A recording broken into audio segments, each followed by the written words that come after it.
Guess what time it is? It's time for small potatoes. Where we give you a naughty tease of our latest Patreon episode. Be sure to subscribe. Links are in the description. And these ones, they give me happy chills because finally. Okay, so male partner sperm DNA fragmentation is strongly linked now to early pregnancy loss. A study found that men whose partners miscarried had a much higher sperm DNA damage compared to healthier, fertile men. Wow.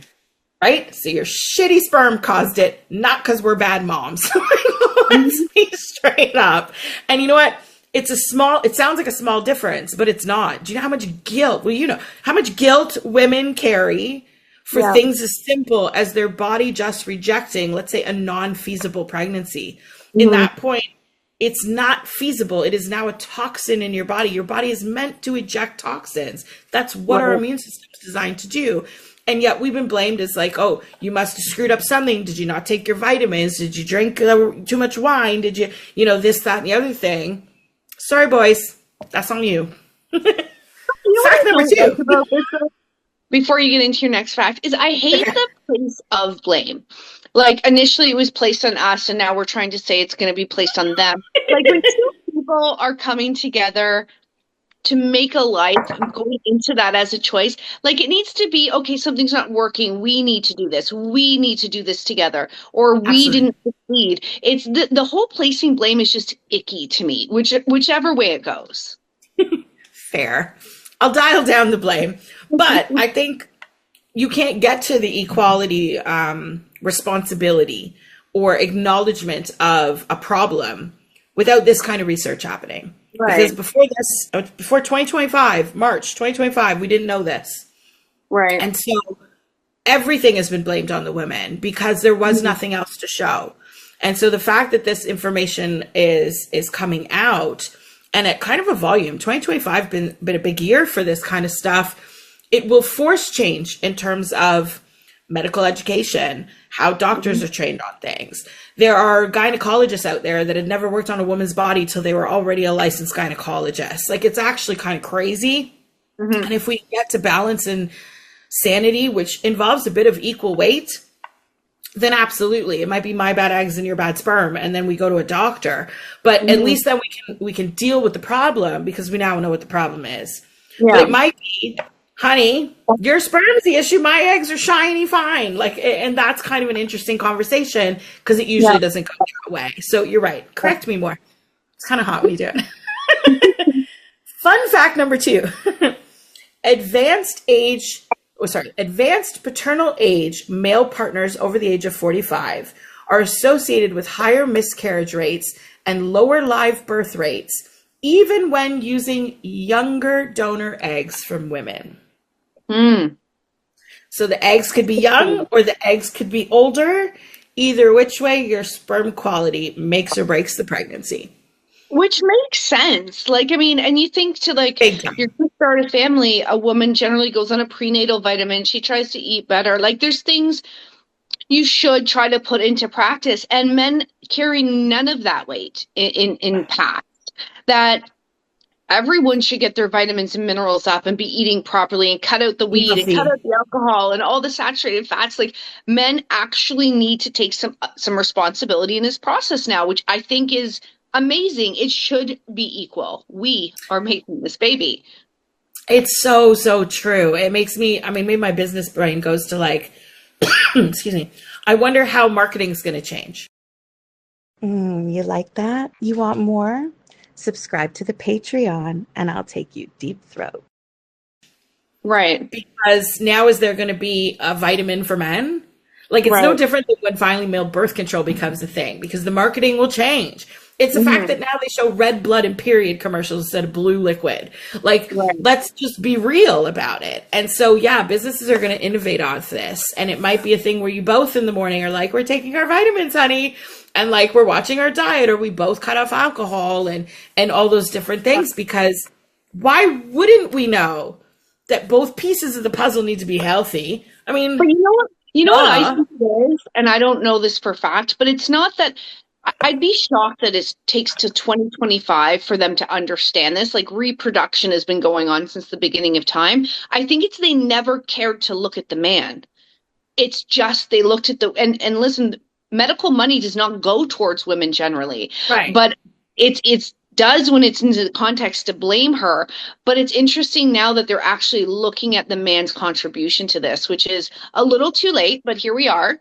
I'm happy we're here. Here we are, right? And it's going to rattle some people. It's going to shake some beliefs because no fault of our own. This is what we've been told. And listen, I think nowadays, if you're a flat earther, you're a little loopy. But there was a time where everyone thought the earth was flat, right? Because the scientists and the smartest minds told us so. And there's something to be said for mathematical facts versus I have a medical opinion.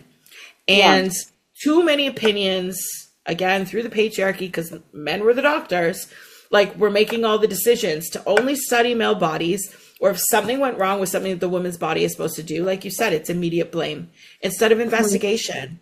And investigation, if you're going to be a good cop or a good PI, you need to come in with a neutral mind. You don't need to come in with a preconceived bias. And so if the bias is already like, oh, it must be her fault. What's wrong with her ovaries? Or what's wrong? Like, what did she do? Then you're already coming in with preconceived conclusions.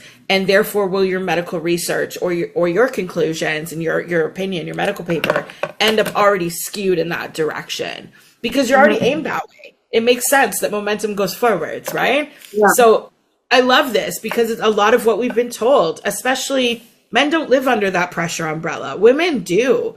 And we've been told this since we were small girls.